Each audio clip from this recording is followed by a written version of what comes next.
Right. So there's officially just 1 minute left of the preparation time.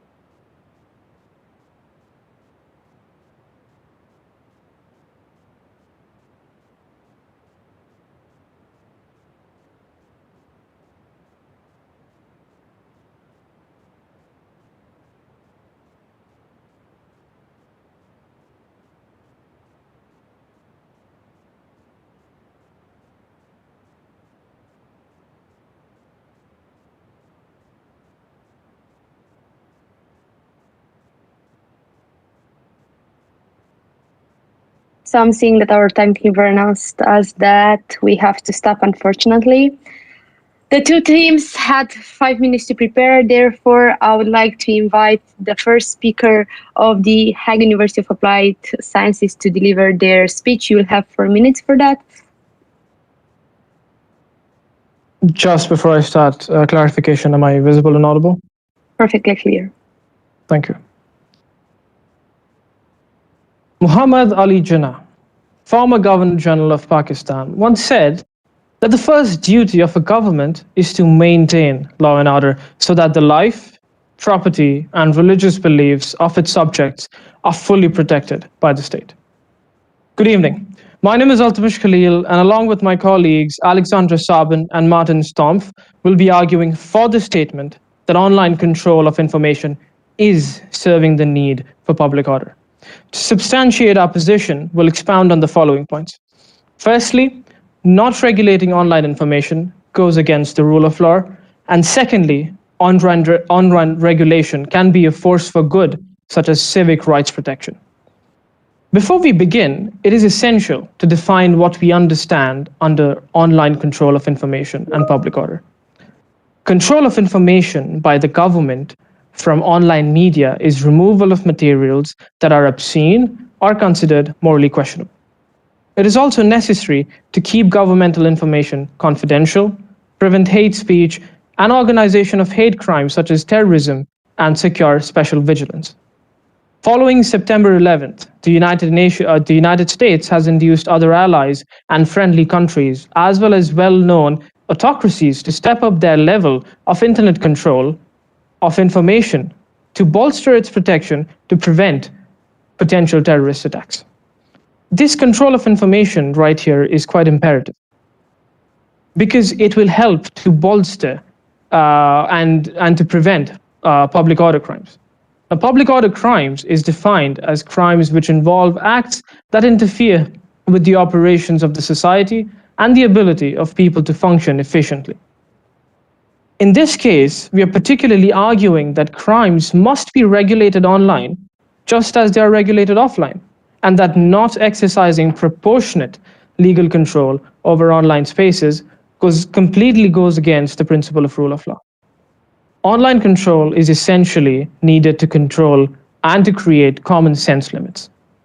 This refers to content on the internet that must not be accessible. This is not limited, but also includes child pornography and drug dealing. We mean something like the Momo challenge of dangerous tasks, including violent attacks, self-harm, and even suicide. Now, online control of information is also necessary when it comes to curbing access to harmful activities. The dark web is uncharted territory to majority of the internet users because there are sites that are shockingly easy to find which are dedicated to illegal acts such as sex trafficking, illicit drug dealing, terrorism, and others. And it is not even necessary to dig as deep as dark web to find such information. As of 2019, a third of online users worldwide were aged between 25 and 34. And out of them, 50% of the online users are young people. Amongst them, teenagers, the most susceptible group. Finally, online control is necessary to stop fake news and fraudulent information, including false advertising. Encryption tools enabling human rights activists to talk without fear can be used by terrorist groups to coordinate attacks. Tools allowing the circumvention of censorship for attacks, such as gaining knowledge about safe sex practices, can be used to access bombing instructions. Dear colleagues, our point is as simple as this. The internet cannot be unregulated. Crimes must be regulated as it is online as they are offline, and not exercising proportional legal control over online spaces goes against the principle of rule of law. Thank you. Thank you. Now I'd like to proceed of giving the floor to our second team, Ukrainian Catholic University, to deliver their opening speech as being a contra team of today's topic. Good evening, dear colleagues. My name is Dmytro, and today we are discussing this issue which directly influences on whether would be our society democratic or totalitarian. We are discussing censorship. The road to hell is paved with good intentions. It is known from the experience of countries that have introduced internet control that censorship always changes its goals. And the original goals of censorship, whatever they may be, are eventually forgotten, and the list of forbidden topics is actually expanded. And it is very easy to expand and change the list of prohibited topics in the presence of those censorship mechanism itself, as we see in example of Russia or Belarus. Talking about economic efficiency of online controlling, it is completely unjustified to spend any money on things which can be bypassed by every user. All modern technical methods of internet censorship, even the famous Chinese Great Firewall, are very easy to avoid by setting up just simple PC software like VPN, like Tor, like proxy servers, etc. And the most important feature of all existing censorship system is completely inability to block access to those who are actively seeking access to those prohibited material. For the investigation of crimes committed through the networks, this means significant complications or even total inability to identify those persons who performed certain actions in the network. For example, in case of China, it will be virtually impossible to trace the distributors and contributors or consumers of child pornography. According to SFE, the internet is most heavily filtered in countries with a low degree of development of democracy, where they are afraid of the access of their citizens to independent media. In these countries, they not only deceive citizens, but also hinder the development of free media, restrict free exchange of sorts of opinions, and also violate human rights. And last but not least is that absence of any control encourage the freedom of speech. If there is thing that internet does well, it is provide a series of forums, groups and sites where literally any topic can be debated or discussed.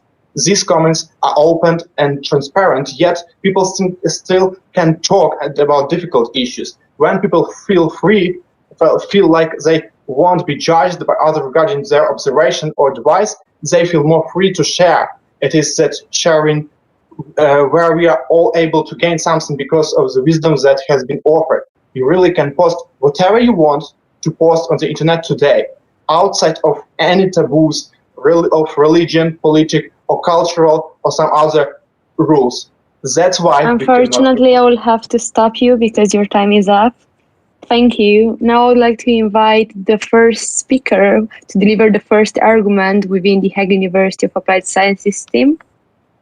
Thank you very much. Thank you very much, opposing team. The arguments that were raised are very interesting indeed. My colleague mentioned censorship. However, we're not talking about censorship, we're talking about control. The thesis statement does not exactly imply censorship or totalitarian control that was so emphasized by my colleagues. It just implied the basic concept of regulation. My colleague has also mentioned the fact that China and Russia as an example, Belarus are extreme examples. However, despite online censorship and surveillance being more often associated with states that Reporters Without Borders call enemies of the internet, there is also examples of democratic countries that consider regulation necessary. In the United Kingdom, for example, there was a legislation proposed that would undo existing constraints and potentially pave the way for mass regulation. When it comes to free speech, however, free speech cannot cross into libel. Access should be non-discriminatory, and individual privacy has to be guaranteed until a judge issues a warrant on reasonable suspicion. Therefore, the freedom of speech argument is very limited in this case. Thank you. Thank you, Ms. Sarban. Now I'd like to give the floor for the first speaker of the Ukrainian Catholic University to deliver their first argument. Thank you. Good evening again. Internet herald actually a new era when information is a new oil here. And both parties have arguments about whether the information is good to limit or not. But let's talk about limitations and control. There are many difficulties to control actually actions of governance. We have a great example of Edward Snowden in 2017 when the USA actually tried to track all the information, track all the limits, and we have actually abuse of power. And in our situation, we agree that information could be as bad as good, and it should be limited to some kind when we are talking about propaganda or Nazi or racism information, stuff like this. However, we cannot ensure that the government would not abuse our right for personal life, for private life. Also, there is a matter of time, actually, whether it's total control, whether it's a complete control, and whether it's constantly doing or for some actual reason. There should be a definitely decided procedure for such, whether it's a ruling of court to track some information or something like this, because limitation of information, it's actually artificial creation of some imagination world for all the people. Let's take a look at the North Korea, and the main tool there is that the country limited from external information, and it is the main point that the government actually limited their right to internet, to new data and to new information. So in our modern society, we cannot ensure that the government actually would be playing in a good role, actually would not be abusing their right to track information. Thank you. Thank you. We'll proceed with the second argument of our first team from TUAS. Thank you very much. I would like to remind my colleagues that we're not arguing limitless control and abuse of power. We have to go back to the thesis statement that actually is talking about the basic concept of regulation. As my colleague from my team mentioned in the opening speech, it is common sense that the control is proportionate. The question is, should there be public online control of the internet in general? And yes, of course, we say yes. If we're talking about freedoms and laws, according to statistics, 58% of people who were surveyed are concerned about being misled by inaccurate information online and concerned about their privacy. Chapter 2 of the EU Charter of Fundamental Rights talks about freedoms. This charter also contains the right to security. Thus, the wish of most people for security and privacy on their internet is only justified. And it is indeed the government's duty to ensure that this requirement is fulfilled. Therefore, going back to the question, should there be public online control of the internet in general? We say yes, definitely. Thank you. Thank you. Proceeding with the second argument of our second team. Thank you, Alexandra. Actually, you were talking about some proportional rules about controlling online. However, in my speech, I would like to emphasize all harm that could be caused by this online control, by this censure. Actually, it represses one group of people in favor of what the majority wants, and who will decide what should I know and what should I don't. It allows people to create a specific narrative in society to call it truth. Actually, it stops people from pursuing career opportunities. I mean, if we live in the world where everything receives censorship, that it would be a place where nothing could be done without specific permission from somebody else in charge. That means every business, every idea, every startup, and even food that you would eat each night would come with an official stamp or approval. It reduces the overall intelligence of the general public. It prevents an individual from expressing themselves freely, and it shifts where the responsibility of consumption is in society.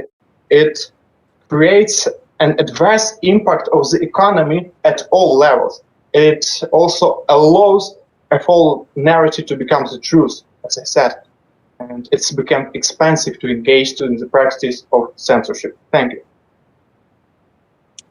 Thank you. Now we would like to hear the last argument for both teams. I would like to start with the Hague University of Applied Sciences. Could you present your last speaker and last argument? Yes, just to quickly check, am I audible and visible? Perfectly clear. All right, just to quickly address the opposing team's point about repressive and harmful control of the internet, my colleagues have lined out several times now that proportionate control is a perfectly normal measure in modern democracies, and we've said before that we don't disagree with the idea that over-regulation and authoritarian control are bad. We simply agree with this thesis statement that said the internet should be regulated, the concept of regulation itself. Now, dear colleagues, to briefly conclude our points in support of the thesis statement today, I will recap the main arguments that we've made during this debate. Firstly, proper governance demands that states adhere to the rule of law. The internet cannot become an unregulated place for drug dealers and human traffickers to use as a vehicle for their criminal activity, especially in our times of increased cybercrime. Control of the internet evidently serves the need for public order, because there can be no order in the public square of the internet if there isn't a regulatory framework to keep it in check, just like any other public space. Secondly, we should not confuse sensible measures like data protection and regulation of criminal activity with mass censorship and overregulation. What we're really arguing is that it would be unwise to throw caution to the wind and simply leave online information unsupervised. Virtually all jurisdictions in the world have some form of sensible rules applied to online activity, such as the protection of citizens' right to privacy and protection of personal data on websites, which is quite broadly seen as one of the primary responsibilities of government. Ladies and gentlemen, if we can leave you with one thought today, it should be this. Governments have a responsibility to protect citizens' rights in the online sphere. To do otherwise would be ineffective governance and a failure to serve the need for public order. Government influence on online information is not an automatic breach of rights. In fact, it is a mode of protection instead. Thank you for your attention. Thank you. Now the last argument of our second team. Thank you, colleagues. I would like to emphasize actually the points made by opposite party, in the sense that 50% sounds like this, but people actually were misleading because of the fake news or something like this. But we should acknowledge that actually in our modern society, the duty to separate information, to vanish it and check, it's the duty of any citizen. But it's not a great idea to actually allow governance to filtrate, to separate and prohibit some kind of information, because we actually cannot control how it is going to be. Because sometimes government, until actually while in the whole world, in many countries, there is a race for power, the government would be actually probably abusing powers in the sense that prohibiting information provided by opposite parties, prohibiting information by opposite sides, something like this. We cannot guarantee that the government would comply with its with its actual duty to protect human rights. And again, I would like to emphasize the case of Edward Snowden, because it actually affected the whole world, and it was a perfect example that our society is not ready for such limitations and for providing the government with the ability to restrict some information, something like this. And again, we would like to emphasize how it's going in Russia, where information and actually news is the main tools of propaganda, and many information actually, many parts of information actually limited for citizens and actually tweaked for those citizens. So our position actually, yes, we agree sometimes that it is good if there is a limitation in internet and some prohibition of unnecessary information, some sexual kind of something like this. However, our modern society, our nowadays society is not ready yet to allow control of information to governments. Thank you. Thank you. This was our last argument within the first session of the debate tournament. Now I would like to kindly invite the judges present today to give a short feedback regarding our debate format and the performances of the participants, of course, of today's session. Maybe Dr. Federica Rosso would like to start.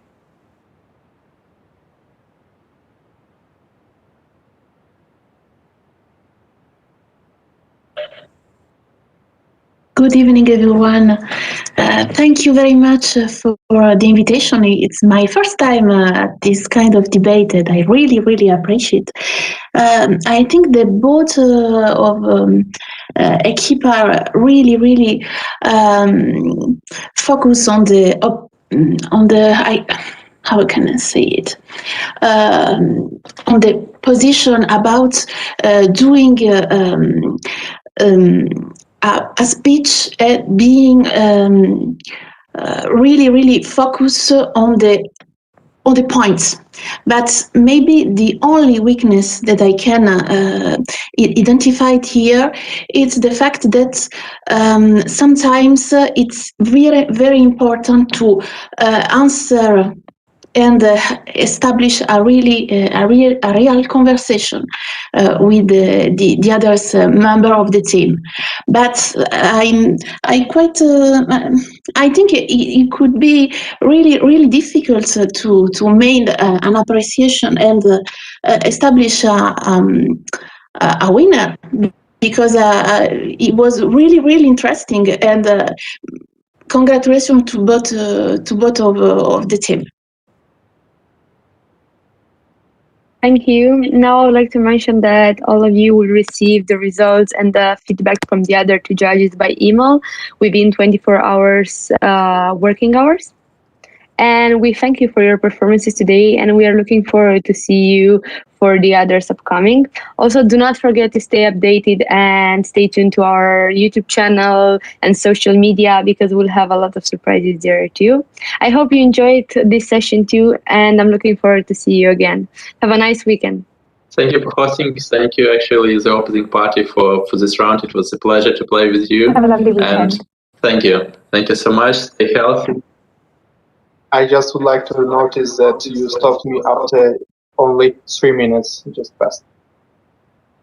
Our timekeeper, I'm going over the timekeeper or every time, and when she raised the stop card, every time I have to stop. And for any further information regarding this, please send an email so we can see how everything went.